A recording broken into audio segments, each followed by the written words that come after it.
got our quadratic formula. The reason we need our quadratic formula in this one is you are not able to factor it. Okay, in the quadratic formula, that's for solving equations that look in this form. ax squared plus bx plus c equals 0. We have that basic form here, but instead of x, we have sine. So if we're going to plug things into the quadratic formula, this is going to be our a value, -2 is going to be our b value, -1 is going to be our c value, and instead of x, we have sine. So using the quadratic formula, your very first step would say sine theta is equal to -b, which will come +2, plus or minus b squared, -2 squared is 4, minus 4, a is 5, c is -1, divided by 2a. And plugging in all those values,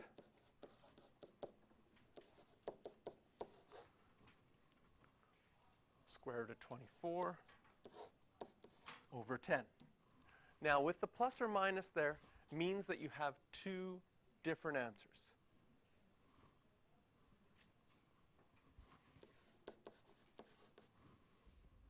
You have a question?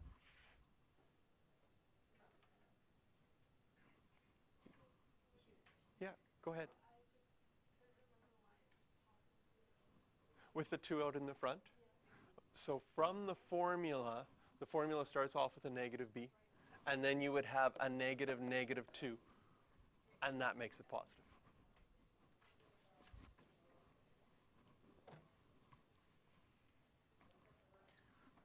So this will mean we'll have two answers. One will be 2 plus the square root of 24 divided by 10, and the other one will be 2 minus the square root of 24 divided by 10. Now, just to review some algebraic stuff, if there was a multiple choice question that said sine theta is equal to, based on this, what is sine theta equal to? This might not show up in the multiple choice question because they would simplify it. Now, square root of 24 you can simplify because square root of 24 is 4 times 6. And if you did root 4 times root 6, then you would get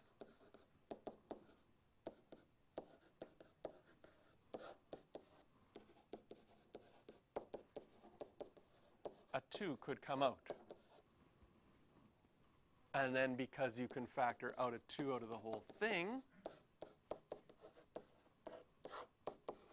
that fraction will simplify to be 1 plus the square root of 6 over 5. Similarly, you could do the same thing on the other side.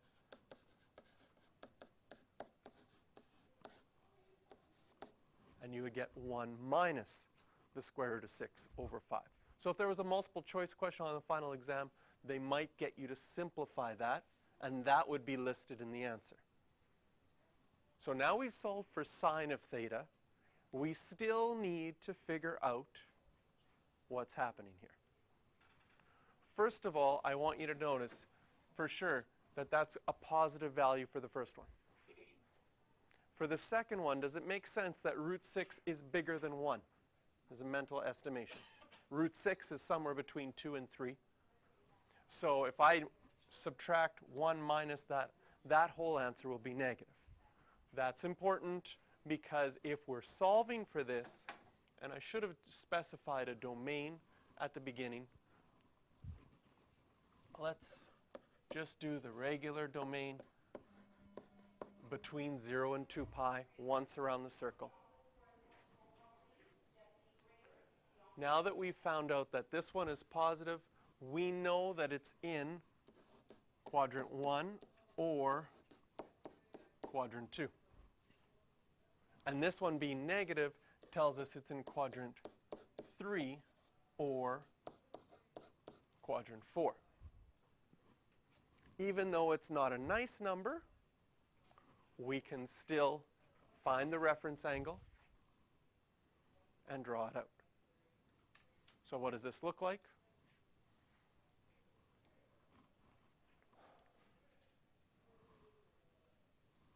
Turn on our calculator.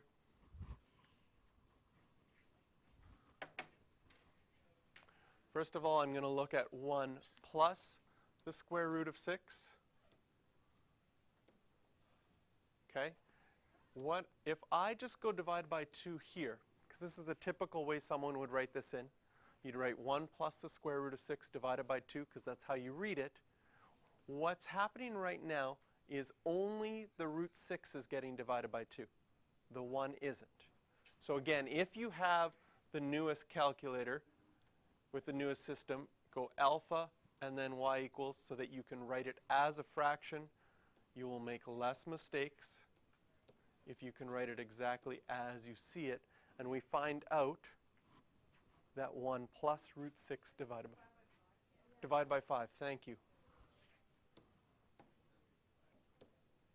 Divide by 5, there we go, is 0.689.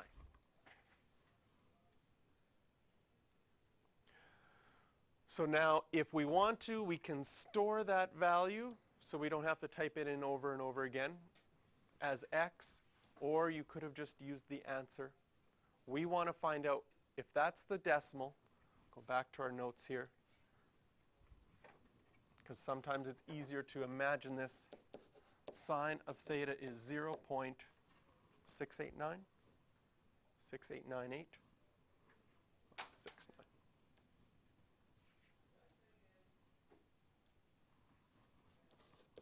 .69 rounded. If I want to find my reference angle, I just need to do sine inverse of that, second sine inverse of, since I stored it as x, I can type in x there. And we find out our reference angle is 43.6 degrees. But the domain that I had at the original part of my question said between 0 and 2 pi. So what's wrong with my calculator? It's in degrees. So I have to go make sure I go to my mode, change it to radians, because the question was in radians. And then I have to type this in again. There's a quick way to type things in again. There's 2 different ways of doing it. On all your calculators, if you go second enter, it types in what was just before, saves you some time. On the newer calculators, you can use the up key and highlight it again. But now we find out that our reference angle is 0.76.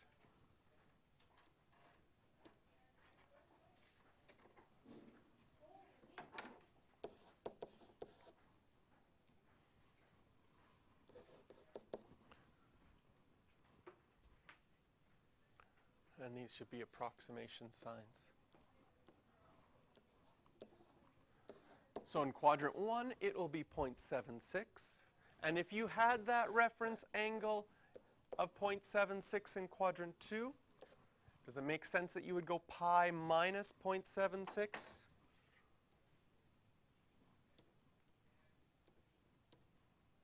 And I'll just take my pi minus the answer that I had from before, 2.38.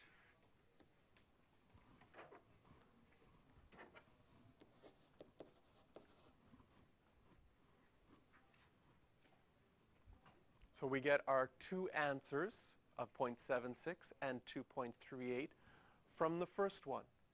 From the second one, we had 1 minus the square root of 6 divided by 5.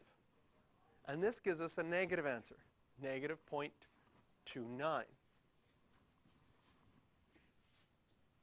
So I'll write that out here. In this one, we have sine of theta equals negative 0.29. If we're going to find our reference angle, because reference angles are based on the idea of a triangle with actual side lengths, a regular right angle triangle, we always do sine inverse of the positive value. So we'll do positive 0.29. I'm going to show you how you can. Now, if I write 0.29 while I'm doing my calculations, I'll be rounding early. And rounding early can sometimes give you errors in your answer. So I'm going to go sine inverse. And since I want this answer, but the positive one of that, I'm going to just put a negative sign in front of that answer from before. Does that make sense that that would make it positive? Oops. Ooh, weird. The angle's almost identical to the ratio that it was started with. So now we know the angle is 0.29 radians. So that's our reference angle.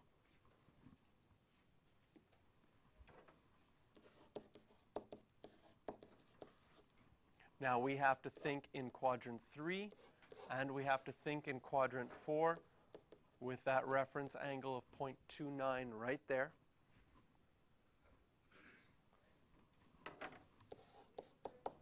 So in quadrant 3, you would take pi plus your reference angle. I'm going to take my reference angle that I just figured out and store it as x, because I'm going to need to use it more than once. Pi plus my reference angle. So pi plus x, 3.44. And then 2 pi minus x minus my reference angle, 5.99.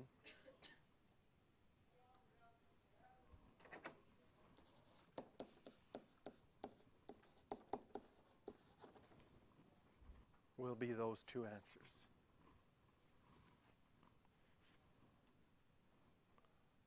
These calculator questions are often the most difficult ones on the final exam. They will require that you know how to use your calculator to figure these things out. And especially dealing with radians, because the angles seem funny, because you're not used to them. All right, so this, I'll put that up